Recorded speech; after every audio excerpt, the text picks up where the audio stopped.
আসসালামু আলাইকুম প্রিয় এসএসসি শিক্ষার্থীর বন্ধুরা, ইতিমধ্যে তোমাদের যেই সপ্তম সপ্তাহের যেই অ্যাসাইনমেন্ট সেই অ্যাসাইনমেন্ট প্রদান করা হয়েছে।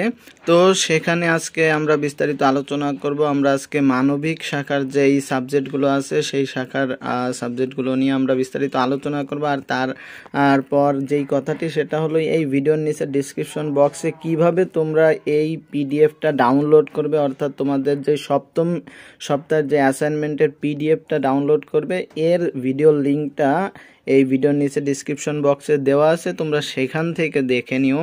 তো বন্ধুরা, এখানে 2021 সালের দেখো তোমরা, এই যে আমি একটু তোমাদের দেখিয়ে দিচ্ছি এখান থেকে। তো এখানে দেখো 2021 সালের যেই এসএসসি পরীক্ষায় অংশগ্রহণকারী শিক্ষার্থীদের জন্য অ্যাসাইনমেন্ট সপ্তম সপ্তাহ বিতরণ। তো এটা তোমাদের বিতরণ করে দিয়েছে। এখন আমরা দেখব যে তোমাদের মানবিক শাখার যেই সাবজেক্টগুলো দেওয়া হয়েছে সেগুলো নিয়ে বিস্তারিত। তো দেখো তোমাদের প্রথমেই দেওয়া হয়েছে বাংলাদেশের ইতিহাস ও বিশ্ব সভ্যতা, বিষয় কোড হলো 153। তো সেখানে আমরা একটা বিস্তারিত আলোচনা করে আসি। আর প্রত্যেকটা ভিডিওর নিচে যখন অ্যাসাইনমেন্ট সংক্রান্ত তোমাদের সকল আমরা প্রত্যেকটা ভিডিওর প্রত্যেকটা সাবজেক্টের অ্যাসাইনমেন্ট আমরা প্রদান করব, সেখানে আমরা বিস্তারিত সকল কিছু ব্যাখ্যা করে দিব। তো এই যে তোমাদের বাংলাদেশ ও বিশ্ব সভ্যতা, এটা দেওয়া হয়েছে তোমাদের একাদশ, আমি একটু এটা দেখিয়ে দিই। এটা দেওয়া হয়েছে তোমাদের একাদশ একটুখানি একাদশ অধ্যায় ভাষা আন্দোলন ও পরবর্তী রাজনৈতিক ঘটনা প্রবাহ, এই যে এইখান থেকে দেওয়া হয়েছে, অর্থাৎ তোমাদের একাদশ অধ্যায় থেকে দেওয়া হয়েছে। এবং এটা হলো তোমাদের ক্রমিক নং, অ্যাসাইনমেন্টের ক্রমিক নং হলো 5 এবং শিরোনাম হলো তোমাদের যে ভাষা আন্দোলন ও পরবর্তী রাজনৈতিক ঘটনা প্রবাহ। তো এটা হলো তোমাদের শিরোনাম এবং এটার এই যে অ্যাসাইনমেন্টগুলো তোমরা পড়বা, এই যে অ্যাসাইনমেন্টকে দেওয়া হয়েছে ভাষা আন্দোলনে বাঙালি জাতীয়বাদের বিকাশ শীর্ষ প্রবন্ধক, এটা তোমাদের এই অ্যাসাইনমেন্টটা। তো এখান থেকে তোমরা যেই প্রশ্ন তোমরা নিবা, তোমরা বিস্তারিত সকল কিছু ডাউনলোড করে পড়ে নিবা।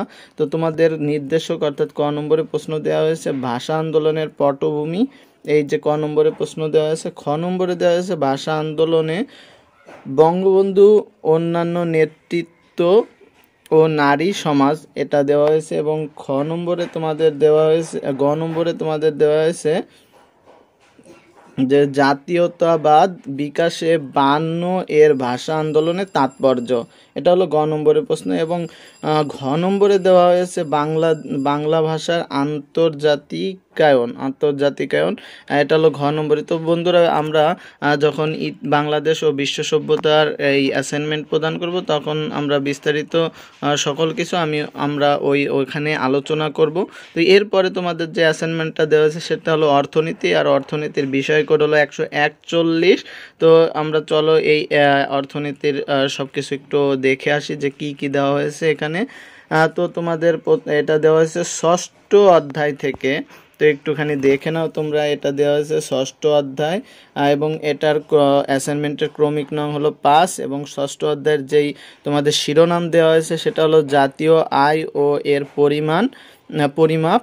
তো এটা এবং এটা তোমরা এই যে এটা তোমরা পড়ে নিবা খুব সুন্দরভাবে, যে এই যে অ্যাসাইনমেন্টটা একটি দেশের জিডিপি নির্ভর করে সেই দেশের ভূমি, প্রাকৃতিক সম্পদ, শ্রম, মূলধন ও প্রযুক্তি ইত্যাদি সম্পদের পরিমাণ এবং উৎপাদনশীলতার উপর।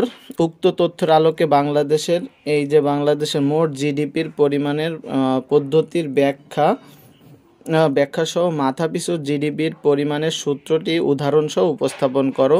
তো তোমাদের প্রথম যে ক নম্বর প্রশ্ন দেওয়া হয়েছে, এখানে পাঠ্যপুস্তক অনুসারে জিডিপির সংজ্ঞা, বর্ণনা ও উদাহরণ প্রদান, অর্থাৎ তোমাদের যে বই আছে বই থেকেই কিন্তু এই ক নম্বর প্রশ্নটা উত্তরটা লিখতে হবে, আদারওয়াইজ কিন্তু সমস্যা হবে। কারণ এখানে দিয়ে দিছে যে পাঠ্যপুস্তক অনুসারে জিডিপির সংজ্ঞা, বর্ণনা ও উদাহরণ প্রদান এখান থেকে করতে হবে। এবং পরবর্তী খ নম্বরে আছে জিডিপির পরিমাপের 3টি পদ্ধতি তোমাদের দিতে হবে, 3টি পদ্ধতি ব্যাখ্যা করবা। তো আমরা এটা দিয়ে দিব তোমাদের। এরপরে যেটা আছে সেটা হলো যে তোমাদের গ নম্বরে যে বাংলাদেশের জন্য প্রযোজ্য পদ্ধতির বর্ণনাটা করতে হবে। এরপরে আমাদের ঘ নম্বরে দেওয়া হয়েছে মাথাপিছু জিডিপি নির্ণয়ের সূত্র ব্যাখ্যা ব্যবহার করে তা নির্ণয় করে দেখাও, অর্থাৎ নির্ণয় করো, এটা তোমাদের করতে হবে। তো এগুলো আমরা বিস্তারিত আলোচনা তোমাদের এই অধ্যায় যে সাবজেক্ট ভিত্তিক অ্যাসাইনমেন্টগুলো দেওয়া হবে সেখানে আমরা প্রদান করব। আর বন্ধুরা, তোমরা এই ভিডিও নিচে ডিসক্রিপশন বক্সে ডাউনলোড লিঙ্কগুলো দেওয়া আছে, অর্থাৎ পিডিএফ ডাউনলোড লিঙ্কটা কিভাবে তোমরা পিডিএফটা পাবা সেই লিঙ্কটা দেওয়া আছে। সেই ভিডিওটা দেখে সেই ভিডিওর নিচে আবার পিডিএফের ডাউনলোড লিঙ্কটা তোমাদের দেওয়া হবে, সেখান থেকে তোমরা ডাউনলোড লিঙ্কটা নিয়ে নিও। তো দেখা হবে পরের প্রত্যেকটি অ্যাসাইনমেন্ট পর্বে। সে পর্যন্ত ভালো থাকো, সুস্থ থাকো, আল্লাহ হাফেজ।